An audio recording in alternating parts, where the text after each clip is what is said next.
Il faut qu'on aille à Budapest retrouver Johan Bodin. Bonjour Johan, vous êtes en Hongrie. Johan, et c'est un des pays dont on regardait avec attention les résultats. Le Fidesz de Viktor Orban arrive en tête de ces européennes, mais il a subi la concurrence d'un dissident.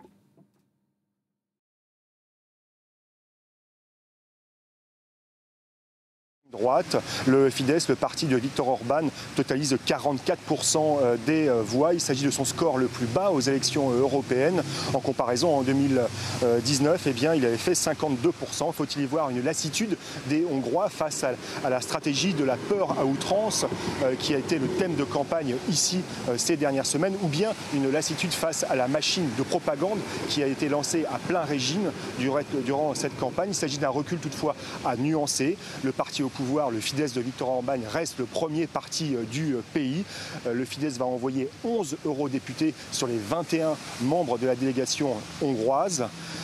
Le Fidesz confirme également son ancrage au niveau local. Viktor Orban a pris la parole tard hier soir pour affirmer qu'il s'agissait d'une victoire et a mis en avant le fait que le Fidesz conserve une trentaine de municipalités importantes ici en Hongrie, puisque ces élections européennes étaient couplées avec des élections locales. La surprise vient surtout d'un homme totalement inconnu du grand public. Il s'agit de Péter Magyar, un homme de 43 ans, un cacique du Fidesz qui a fait défection il y a plusieurs mois pour faire cavalier seul.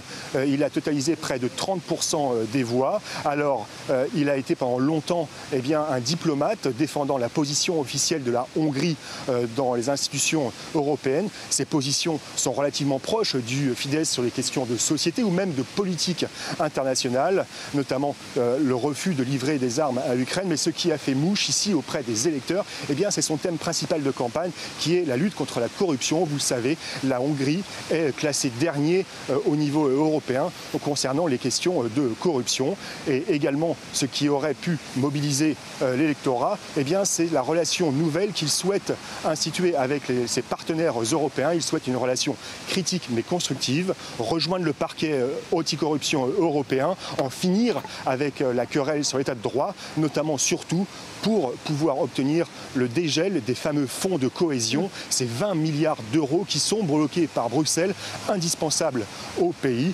Enfin, ici, on peut constater aussi un effondrement quasiment complet des partis traditionnels d'opposition, que ce soit le centre, la gauche ou les Verts. Et pour résumer, 75% des Hongrois ont voté ici pour ces élections, soit pour la droite conservatrice, soit pour l'extrême droite. Johan Bodin à Budapest.